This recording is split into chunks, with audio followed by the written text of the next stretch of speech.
Ce qu'on constate en fait depuis quelques années, c'est qu'on a une augmentation exponentielle du nombre d'attaques contre le groupe AXA et on a des attaques de plus en plus structurées qui émanent soit d'États, soit d'organisations criminelles qui ont industrialisé les types de menaces auxquelles on fait face.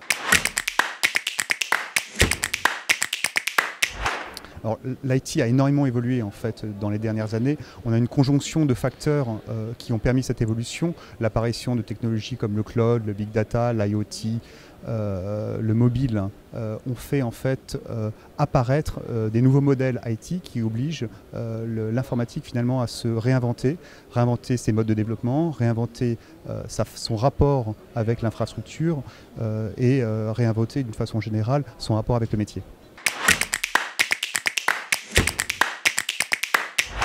L'entreprise, en fait, sous l'impulsion de cette nouvelle ère qui est, Michel Serres le comparait en fait à l'arrivée de l'imprimerie, à la révolution de cette ampleur. Le métier a complètement changé, s'est réapproprié finalement le système d'information, quitte de temps en temps en fait à se passer de l'IT et aller directement discuter avec des fournisseurs externes. Ce qui a finalement poussé le RSSI et la sécurité d'une façon générale à se rapprocher du métier, parfois avec l'IT, parfois au-delà en fait, de la relation que l'IT avait avec le métier. Donc, le RSSI, qui était historiquement une fonction plutôt technique émanant en fait de l'IT, de plus en plus en fait devient un interlocuteur en fait du métier qui est amené à faire un diagnostic, un peu comme un médecin finalement, diagnostic du système d'information, aider les utilisateurs du système d'information à adopter des pratiques d'hygiène qui permettent de se prémunir des menaces, qui aident l'IT et le métier à protéger son système d'information, qui est là aussi pour aider le système d'information finalement à mettre en place un système immunitaire qui lui permet de détecter des menaces et d'y répondre de façon quasi automatique. Et puis au final, il est là aussi pour aider le système d'information finalement à se soigner quand un incident arrive le plus rapidement possible. Donc AXA a entrepris une transformation numérique il y a quelques années.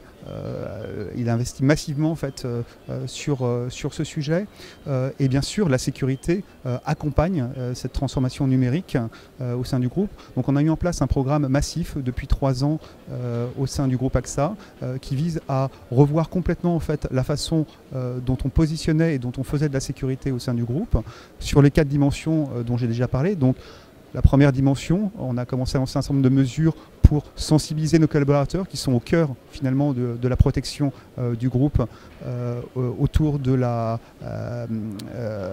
des mesures d'hygiène. Donc on a fait des campagnes de phishing, on a fait des campagnes de sensibilisation autour de cartoons. La deuxième partie, ça a été mettre en place en fait de la protection. Donc on a renforcé nos mesures de protection, on a mis en place et on a renforcé nos IPS, on a mis en place des protections anti-DDoS sur l'ensemble de notre périmètre. On a renforcé d'une façon générale toutes les mesures de protection de sécurité qui existaient.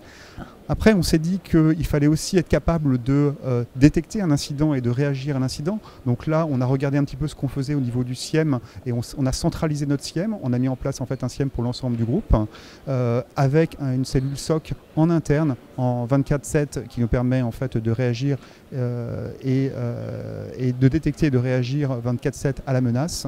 Et puis, pour finir, on a travaillé sur la partie réaction à un incident, où on a mis en place des cellules de gestion d'incidents, des cellules qui sont ouvertes sur l'extérieur aussi, qui analysent les types de menaces qui peuvent viser directement AXA et qui nous permettent d'être professionnels dans notre réponse. Tout ça, en plus de ces 4 dimensions-là, bien sûr, on a travaillé sur la professionnalisation des équipes.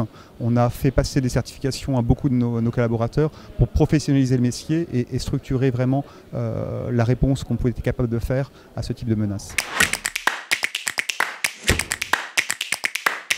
Pour le RSSI en fait, que je suis aujourd'hui, mon premier enjeu en fait, c'est être capable de former, d'accompagner mes talents sécurité, et puis de les attirer, d'attirer des talents. On est en train de rechercher sur le marché un certain nombre de talents en sécurité. On essaie de s'entourer des meilleurs talents sur la place. Donc ça, c'est mon premier défi, c'est finalement d'animer cette communauté de talents, de les retenir et de les attirer. Mon deuxième défi, c'est tout ce qui touche au réglementaire. On s'aperçoit qu'en fait, la réglementation prend de plus en plus d'importance sur les sujets de sécurité, et on le comprend aujourd'hui au vu de la menace. Ça permet d'accélérer un certain nombre de choses, mais quand on pense effectivement au GDPR, quand on pense à la directive NIS qui arrive, quand on pense à ce qui se passe aujourd'hui, on a des dialogues réguliers, constants avec nos autorités de tutelle, que ce soit la CPR, que ce soit la MAS à Singapour, que ce soit à New York. On travaille de plus en plus en fait avec les régulateurs pour pouvoir prévoir des réponses. Donc c'est le deuxième gros enjeu en fait. Et le troisième enjeu, ça va être la gestion des fournisseurs. La gestion des fournisseurs. Aujourd'hui, on maîtrise de mieux en mieux en fait tout l'environnement qui est sous le contrôle de notre entreprise, et il faut qu'on s'attache de plus en plus à travailler avec les fournisseurs et les partenaires avec qui on travaille, qu'ils soient dans le cloud ou qu'ils soient des partenaires plus traditionnels.